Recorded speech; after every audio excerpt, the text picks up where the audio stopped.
দরকার। আপনাদের দুজনের কারণে এরকম একজন চিটার বাটপারকে আমি ধরতে পারছি, আর ও যে কত মানুষের সাথে চিটার বাটপারি করছে বুঝতে পারছেন ম্যাম? চল থানায়, আজকে তোর চিটার বাটপারি আমি ছোটাবো।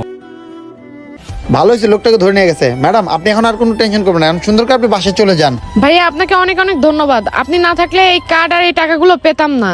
আমার এই টাকা আর এই কার্ডটা নিয়ে চলে যেত।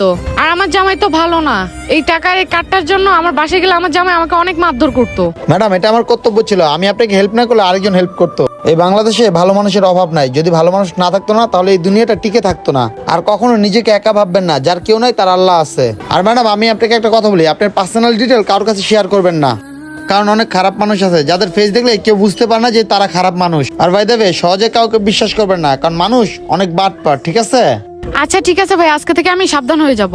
আজকে থেকে আমি আমার পার্সোনাল ডিটেলস কাউকে দিব না। থাকেন ভাইয়া, আসি। জি ম্যাডাম, যান। বন্ধুরা, কখনো কারো দুর্বলতার সুযোগ নেবেন না, কারণ আমরা মানুষ হয়ে মানুষের উপকার না করতে পারলে কারো ক্ষতি করার চেষ্টা করবেন না। এই ভিডিওটা তাদের জন্য যারা মানুষকে ভালোবাসে। ভিডিও দেখার জন্য সবাইকে ধন্যবাদ। আর লাইক, শেয়ার, কমেন্টস করতে ভুলবেন না।